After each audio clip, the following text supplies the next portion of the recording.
Hala, Tres Marias nagtatago pala, isang estratehiya ang ginawa ni Kalingap Rob. Para sila ay hindi na kailanman magtatakbo, at magtatago dito tuwing punta ni Kalingap Rob. Ano nga ba ang strategy na gagawin o ginawa ni Kalingap Rob? Hindi pa na kahit ang nanay nila ay harap-harapang umaamin sa kanyang kamalian. Isang desisyon ito na pagsisihan ng tatlong Tres Marias. Hala, Tres Marias nagtatago pala, isang estratehiya ang ginawa ni Kalingap Rob. Para sila ay hindi na kailanman magtatakbo, at magtatago dito tuwing punta ni Kalingap Rob. Ano nga ba ang strategy na gagawin o ginawa ni Kalingap Rob? Hindi pa na kahit ang nanay nila ay harap-harapang umaamin sa kanyang kamalian. Isang desisyon ito na pagsisihan ng tatlong Tres Marias. Dahil dito sa last vlog ni Kalingap Rob ay kapansin-pansin ang kanyang thumbnail at title. Nasusukoan na niya ang Tres Marias, kaya dito ay nag-trigger at nagpanik ang tatlong Tres Marias na mahiyain. At kahit ang nanay nila, ay halos magmakaawa sa kanya. Ano nga ba ang desisyon ni Kalingap Rob patungkol dito? At isang nakakagulat, nakakainis, at nakakapaghinayang na desisyon ng nanay ang hindi talaga mapangsang-ayunan ng mga kababayan natin viewers at supporters. Dahil nga ilang beses na nga ba itong ibinablog ni Kalingap Rob na dapat talaga ipa-check up ang kanyang mga anak. Pero nagdadalawang isip, at ayaw pa rin niya itong dadalhin doon. At mas pinili pa niyang maniwala sa kanyang sarili, na ang tatlong Tres Marias na ito ay walang mga sakit at walang diferensya sa kanilang sarili na alam naman natin ng mga viewers at mga supporters at mapagmatsyag ito. At sa episode na atin malalaman at kayuan ang humusga kung totoo ang sinasabi ng nanay na nagbabago na umano ang mga anak niya. Hindi kaya isang pangakong mapako lamang, ito ang gagawa natin ngayon ng reaction mga kababayan, pero bago yan ay nais ko po sanay i-like ang video na ito. At sanay patapusin nyo munang panoorin ang kabuuan ng video na ito hanggang dulo, para inyong malalaman ang nilalaman nito. At please suportahan po natin ang channel ni Kuya Val Santos Matubang, Ate Edna Vlogs at Kalingap Rob. Maraming salamat po. Sa episode na ito ay talagang masasabi natin na nakausap na talaga ng maayos ng nanay ang tatlo. Dahil pagpasok pa lang ni Kalingap Rob, ay nakaayos na sila. At hindi na kung saan-san pa sila hanapin, ating napag-alaman at i-analyze.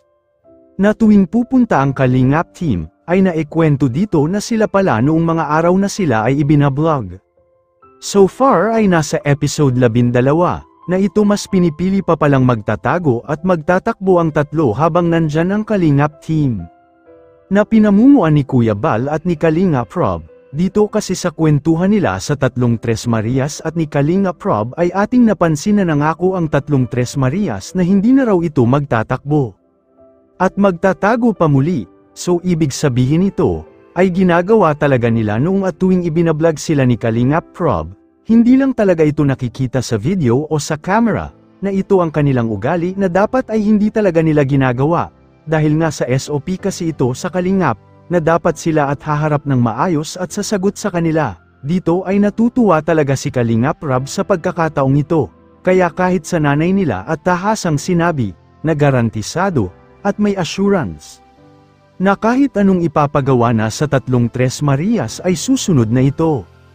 At kakain na tuwing aalis sila, kaya naman lalong namangha si Kalingap Rob dito, kaya dahil ay sinubukan ito ni Kalingap Rob kung totoo ba talaga ang sinasabi at pangako ni nanay, dahil gusto lang naman talaga ni Kalingap Rob na makakasabay at magiging normal na sila, kaya niya itong kumain, at dito ating mapapansin mga kababayan ang kumakain na talaga sila, at hindi na nahihiya pa.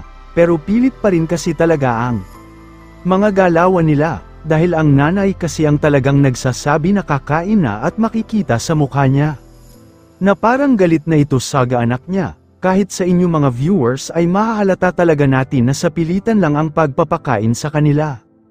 So ibig sabihin mga kababayan, ay talagang hindi bukal sa loob nila ang kumain habang may camera. Siguro masasabi ko ay baka it takes time pa, para ganap na mapapakain sila ng sarili nila. Pero dito tayo sa usapang kalusugan, mga kababayan. Nagtataka lang talaga ako na sa ipinapakita ng Tres Marias dito. Sa kanilang sitwasyon at kondisyon, ay may malaking balakid at tanong ako na hindi pa rin masagot-sagot kahit si Kalingap Rob ay hindi makapagdesisyon dito, dahil bakit hanggang ngayon ay ayaw pa rin talaga ng nanay niya na ipapa-check up ang kanyang mga anak sa isang lehitimong doktor. O kahit sa isang psychiatrist, nakakapagtaka lang dito dahil bakit parang takot na takot ang nanay nila. Nagumaling ang kanyang mga anak, kung sasabihin niya na walang sakit ang kanyang mga anak. Ay bakit hanggang ngayon ay napaka-sobrang mahiyain pa rin ang mga ito?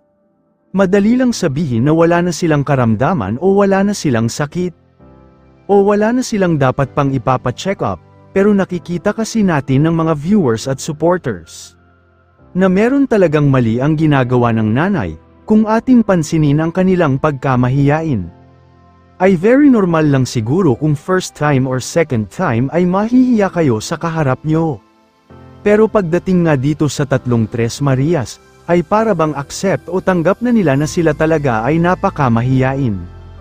Which is na meron talagang mali dito, so dito mga kababayan, ay ating mabibigyan ng opinyon ito, at suhestyon, na baka nga ay meron talagang problema, din ang nanay nila dahil bakit itong gagawin dapat sa mga anak niya na pagpapa-check up.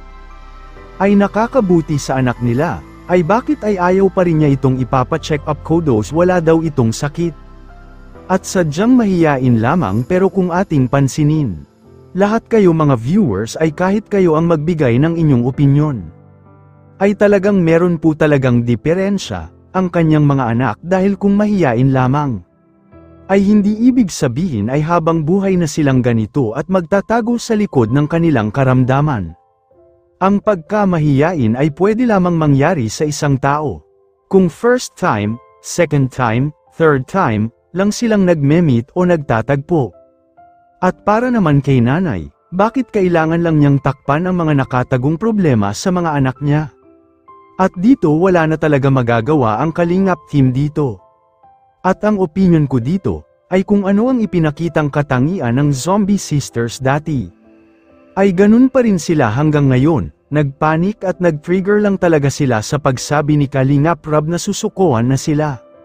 At hindi na kailanman ma-vlog pa, kayo mga kababayan, sana ay magbigay kayo ng inyong komento, reaction, at suhestyon, at opinion, para ating malalaman ang inyong damdamin at saloobin at may parating natin sa Kalingap team, at magawa ng aksyon ang ganitong sitwasyon. Bago ko po tapusin ay isang mapagpalang araw mga kababayan, lalo na sa ating ama na si Kuya Val Santos Matubang, Ate Edna Vlogs, at Kalingap Rob, maraming salamat po.